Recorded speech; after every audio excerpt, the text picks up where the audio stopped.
दुनिया में अब तो खूबसूरती को भी खूबी मान लिया गया है। लड़कों की हो या लड़कियों की, हर एक की ख्वाहिश होती है कि उनका रंग गोरा हो, वो खूबसूरत लगे, लोगों की आंखों को भाएं और अपने घरों में बहुत उम्दा रोल में रहें। कायनात हर्बल आपके लिए बहुत ही खूबसूरत प्रोडक्ट लेके आए हैं। ये है वाइटनिंग फेस सोप और ये इतना उम्दा है, 100% हर्बल है, हैंडमेड है और आप इसकी पैकिंग इससे पहले कभी आपने ऐसी नहीं देखी होगी। आप इसे अपने बैग में रख सकते हैं, दफ्तर ले जा सकते हैं, स्कूल ले जा सकते हैं, कॉलेज ले जा सकते हैं और मंगवाने का तरीका बहुत आसान है। 0341657826 एक कॉल कीजिए व्हाट्सएप पे और ऑर्डर दीजिए और साथ face mask, whitening face mask ये ज़रूर मंगवाइएगा। इट्स अ कॉम्बिनेशन, दोनों की पैकिंग भी उम्दा, इसका कलर मुख्तलिफ है, इसका कलर मुख्तलिफ है, लेकिन आपको बिस्मिल्लाहिर्रहमानिर्रहीम। खातिन हज़रात, मैं हूँ अख्तर अब्बास और आप सबको मेरा सलाम पहुँचे।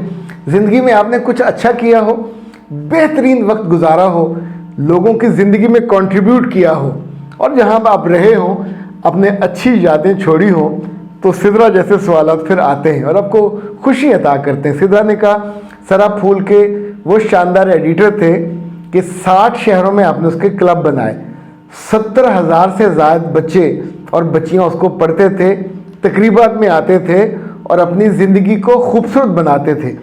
उन बच्चों में से सब बड़े हो गए हैं और अपनी अपनी ज़िंदगी में बेहतरीन कारनामे अंजाम दे रहे हैं, लोगों से तारीफ़ बटोरते हैं और उनमें से बेशतर की अपनी पहचान है। आप कितने बरस वहाँ रहे? बेटा जी मैं वहाँ 13 बरस रहा। क्या आपको वो ज़माना याद आता है?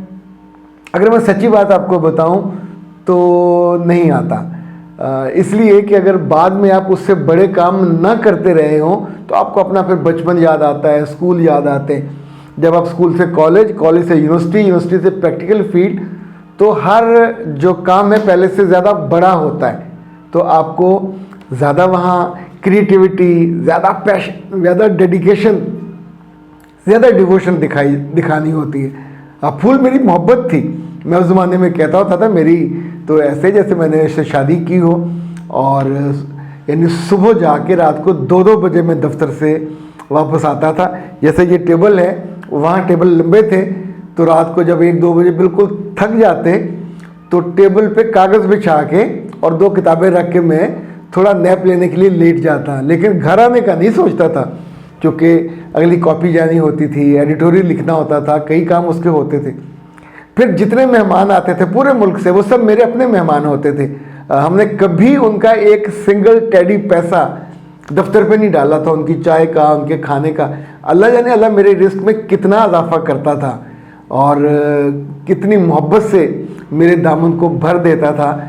आप सोचिए कि उसी ज़माने में फूल का काम करते करते साथ हमने एक एडवर्टाइजिंग एजेंसी बनाई जो गुलबर्ग में, जो लाहौर का दिल था, सबसे महंगा इलाका, और उसी ज़माने में मैंने गाड़ी ख़रीदी और ज़ाहिर वहाँ जाके भी, वहाँ मैं फूल के दफ्तर में जाने से पहले जाता था, यानी आलमोस्ट अर्ली 7 o'clock वहाँ पहुँच जाता था।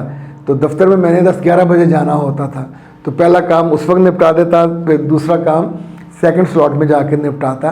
तो इट वाज अ वंडरफुल, बहुत शानदार दिन थे, बहुत शानदार तजुर्बात थे। फूल क्लब था, फूल कहानी घर था, फूल स्टडी व्हील थे, फूल यानी पाकिस्तान में पहला प्राइवेट हमने जहाज़ों का क्लब बनाया, और जो पूरे मुल्क में टैलेंटेड बच्चे होते थे उनको बुला के फ्री ऑफ कॉस्ट पूरे लाहौर की सेसना तैयारा, यानी यूँ समझें उस वक्त वो 10,000 रुपये का मिलता था, आज के लिहाज से कोई आप 10 लाख लगा लीजिए, और फ्री ऑफ कॉस्ट किसी से स्पॉन्सर करवाते थे। फिर वो बच्चे, इतना मज़ा आता था। साथ किसी मशहूर एक्टर को या मशहूर शख्सियत को बुला लेते और फिर वो उसके पायलट के साथ बैठ के पूरा विज़िट करते शहर का। तो एक आध चुगलखोर ने मजीद निज़ामी साहब से जाके शिकायत की कि ये जो आपका एडिटर है, ये नए इसको ख्याल आते रहते हैं, अगर कोई जहाज़ गिर गया तो बदनामी आपकी होगी कि आपके तैयारे ने गिरा दिया। तो उन्होंने फिर उस पर मुझे बुला के कहा कि फ़ौरन फ़्लाइट्स रोक दें। रोक दी हमने, दिल बहुत बुरा हुआ।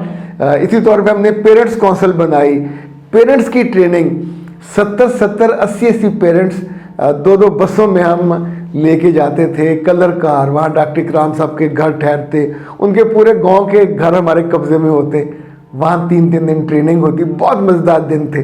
इस तौर पर सोशल वर्क हम थर गए, कश्मीर गए।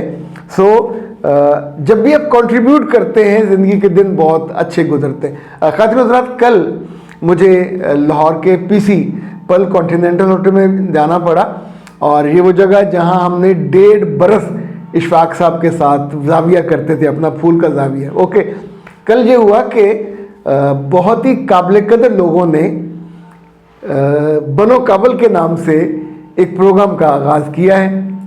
ये कराची से आगाज़ हुआ। नवीद बेग साहब इसके सरबराह हैं, वो ख़ुद भी कई कंपनियों के मालिक हैं और इसको वॉलंटियर करते हैं। बुनियादी तौर पर यह हाफिज़ नईम साहब का आइडिया था, हाफिज़ नईम रहमान जो जमात इस्लामी के सरबराह हैं। अच्छा, कराची में जब ये बनो काबल हुआ तो हज़ारों से ज़्यादा बच्चियाँ और बच्चे वहाँ आए। को 50,000, कोई उससे बड़ा ग्राउंड नहीं था जहाँ इनका वो जो टेस्ट हुए और फिर उनकी ट्रेनिंग हुई। तो अब तक 50,000 लड़के और लड़कियाँ बनो काबल के कोर्सेज़ कर चुके हैं, और आलमोस्ट आप सोचिए कि $300 से लेके $500 तक एवरेज कमा रहे हैं। ये एक बहुत बड़ी अमाउंट बनती है। तो मैंने कल नवीद साहब से कहा कि जैसे इंडिया का वो मशहूर है ना एक सिलिकॉन वैली, तो बहुत मुमकिन है कई बरस के बाद लोग बनो काबल को एक सिलिकॉन वैली के तौर पे ले। अच्छा, जब भी कुछ लोग किसी काम को बेहतरीन अंदाज में करने पे आमादा हो जाए और कमर कस लें तो वह काम हो जाता है। ये चूँकि बनो काबल अल खिदमत का ब्रांड है और अल खिदमत ख़ुद बहुत बड़ी ब्रांड है। मैं कल बैठा वहाँ सोच रहा था कि दुनिया में लोग जितने बड़े बड़े दावे करते हैं, हम दावे मानते नहीं हैं। हर दावे को सबूत चाहिए होता है। जब सबूत मिल जाता है तो फिर उसको मान लिया जाता है। अल खिदमत इस वक्त 7 शोबों में काम कर रही है, और पानी है, ऑर्फन बच्चे हैं, ये जो ज़लज़ले और आफात आते हैं उसमें है, जेलों में काम कर रहे हैं बेशुमार। 7, ये 8वां बच्चा है। जैसे 7 बच्चे आपके ठीक चल रहे हों पर एकदम 8वां आगे निकल जाए, तो मुझे लगता है आने वाले दिनों में शायद बनो काबल उनके लिए एक और मोहब्बत का, पजीराई का और शोहरत का बायस बने। वो लोग जो अल खिदमत से जलते हैं उनके लिए ये लम्हा फ़िक्रिया है कि अगर सारे लोग मिल के एक पेज पे हों, तनकीद करने की बजाय एक दूसरे को हेल्प कर रहे हों। और कल आलमोस्ट लाहौर की जो क्रीम थी, इट वाज देयर, सारे जर्नलिस्ट, बेहतरीन कॉलमिस्ट, अखबारात के एडिटर्स, APNS के सदर, इसी तौर पर लाहौर चैम्बर के अरकान, बिज़नेस क्लब के अरकान, उन्होंने बहुत अच्छी बातें की कि आप इनको तैयार करते जाइए, हम इनको अपने यहाँ नौकरियाँ देते जाएंगे। हॉस्पिटलिटी से भी लोग थे, इस तौर पे बेकरी से भी लोग थे, डेयरी से भी लोग थे। तो बहुत मज़ेदार, उन्होंने प्रोफेसर्स थे, डीन्स थे, और एक बहुत ही उम्दा गुलदस्ता इस इनॉग्रेशन के लिए उन्होंने जमा किया। हाफ़ साहब ख़ुद भी तशरीफ़ लाए थे। डॉक्टर फैज़ुर रहमान साहब जो सदर हैं अल खिदमत के, ही वाज देयर। हमारे बहुत ही बावकार और पुराने दोस्त सैयद वकास जाफरी साहब जो सेक्रेटरी हैं अल खिदमत के और साथ दायरे अरकम के, वो सरबराह भी हैं, ही वाज देयर। अच्छा, कल जमात के करीबन सब लोगों ने सूट पहने हुए थे, जो कि हाफिज़ नईम साहब ने भी कोट और पैंट पहनी हुई थी। यानी ऐसा होता है ना, जैसे आपकी लीडरशिप थोड़ी बोल्ड हो आप वैसे बोल्ड हो जाते हैं, वो थोड़ी सोशलाइज्ड हो आप वैसे हो जाते हैं, वो दीनी हो बिल्कुल तो आप उस तरह हो जाते हैं।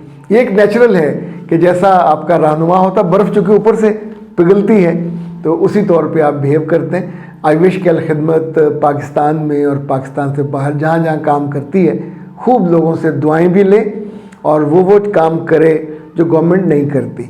और गवर्नमेंट हमेशा ऐसी ही रहनी है, लेकिन आपको अपना हिस्से का काम करते रहना चाहिए, नए नए काम करने चाहिए, उस पर ज़्यादा मज़ा आता है। ये जो नाज हब्स वाले ये भी नए नए काम करते हैं। और जो बच्चियाँ और बच्चे ख़ास तौर पे जिनको सर्दियों में स्किन के मसाइल होते हैं, उनके लिए इनके पास ब्यूटी सीरम है जो कस्टमर स्पेसिफिक है। यानी ये डिब्बे, बाल्टी और ड्रमों में नहीं बनाया जाता, एक एक बंदे के लिए बनता है। तो जैसे आपका प्रॉब्लम हो जिल्द का, आप डॉक्टर नौशीन साहब को लिखिए और उनका फ़ोन नंबर नोट कर लें, या आपका नाज हब्स सीरम बन के आपके पास आएगा। आप इसको ओपन करेंगे और माशाल्लाह सीरम कई ऑयल्स का मजमुआ होता है। अगर ख़ुद बनाने बैठ जाए तो जिल्द जल भी जाती है। बाज़ नादान लोगों ने ख़ुद बनाने की कोशिश की तो लोगों की जिल्दें जला भी दी। सो ये हमेशा ऑथेंटिक बंदे को ही बनाना चाहिए, जिसे मेडिसिन बनानी आती हो, जो चीज़ें बनाने का डिग्री भी रखता हो। ओके जनाब, नंबर नोट कर लीजिए नाज हर्ब्स का।